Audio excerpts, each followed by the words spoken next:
The Golden State Warriors and Jonathan Kuminga have been headed towards a divorce for months.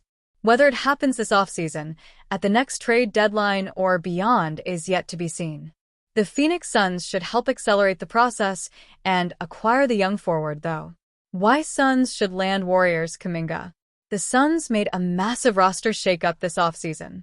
By trading Kevin Durant and stretching and waiving Bradley Beal's contract, a new and much-needed era is arriving in Phoenix.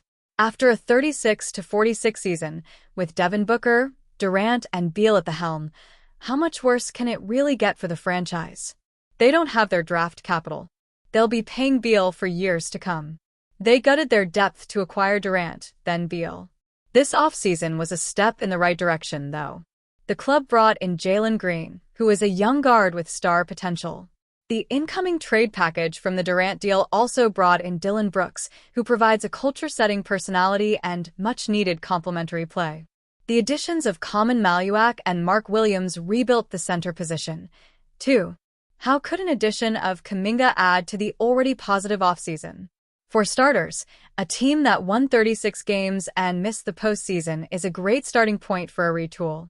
Booker is in his prime and the team around him might not equal more wins, but it's less of a dead end than they had prior. The Warriors are prioritizing short-term talent around Stephen Curry, Draymond Green, and Jimmy Butler. Kuminga isn't in that picture and is currently a restricted free agent. The Suns would have to move on from some depth to acquire Kuminga in a sign-and trade in what would likely be a 4-year, $90 million deal for the 22-year-old swingman. However, the G League Ignite product averaged 15.3 points per game last season, adding 4.6 rebounds per contest. Having suffered an injury that sidelined him for 2 months, then returning to Butler in his role certainly made his season look worse than it was. Kuminga, with a fresh start, could explore the star potential he's flashed in past seasons. What better team than Phoenix? Going to a bottom feeder is seen as empty stats for young talents with potential. Playing alongside Booker and Green, two guards with strong scoring capabilities, would allow Kuminga to take a step forward in his career while playing alongside a solid core of players. For the Suns, the path to contention isn't easy. They depleted their asset pool in recent years.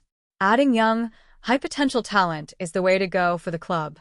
Kuminga on a 4-year deal would allow Phoenix to take a swing on his potential and eventually move the contract in a trade if need be.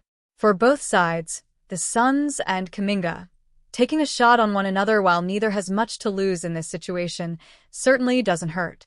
The Golden State Warriors were right to let Klay Thompson walk in free agency last summer, as painful as it was.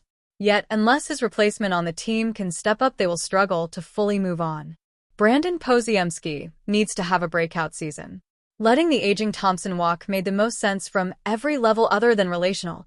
It was obviously difficult for fans and the organization to see one of the Splash Brothers to take his 4 championship rings and join the Dallas Mavericks. It needed to happen, but it wasn't fun.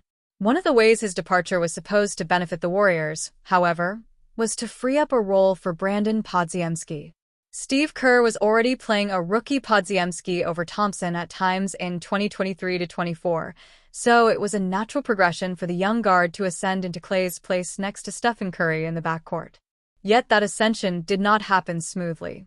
Podziemski had a shaky second season, at times pushing too hard for his own shot, at others fading into the background as the likes of Buddy Hield or Andrew Wiggins got up shots. As pointed out by Zach Lowe of The Ringer, what the Warriors need next season is for Podziemski to realize his potential and have that breakout season the organization was banking on when they chose him over Klay. The Warriors need Brandon Podziemski to step up. Podziemski's role increased in his second season, but his accuracy at every level went down as he struggled with the larger role. That being said, he shifted more of his shot attempts to three-point range, so overall his efficiency didn't take a hit, especially as his free throw shooting improved.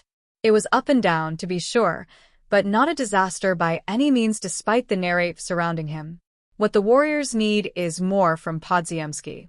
They do not have a secondary shot creator and playmaker who is comfortable in that role. Occasionally Jimmy Butler can take the reins, but that's not his comfort spot. Jonathan Kuminga is an unknown to be on the roster and is not much of a playmaker despite his shot creation ability. That's a role the Warriors need Podziemski to fill.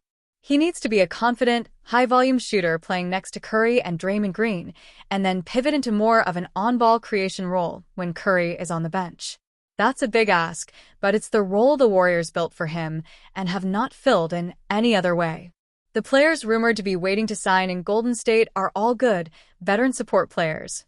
Al Horford, Seth Curry, DeAnthony Melton. None of them are creating offense. Podziemski is the answer to step up into that role, and if he cannot, the Warriors' ceiling is likely capped. Klay Thompson left big shoes to fill. This season will truly determine if Podziemski is the man for the job. Jonathan Kuminga is facing an uncertain future with the Golden State Warriors. A restricted free agent, it's been reported that the Warriors and Kuminga remain far apart in contract talks, which could potentially open up the door for other teams to make a run at him.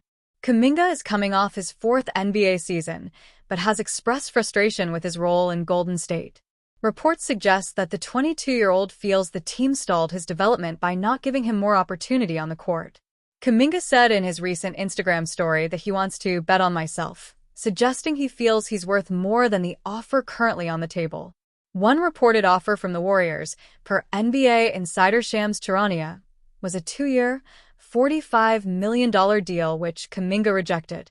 If no deal is reached, Kuminga would be in line to remain with Golden State and make just $7.9 million via the qualifying offer before hitting unrestricted free agency in 2026.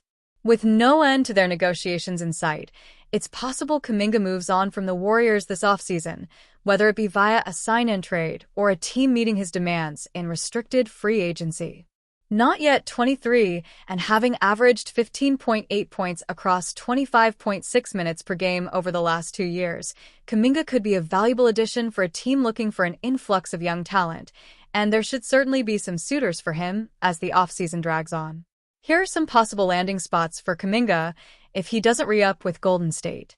Phoenix Suns.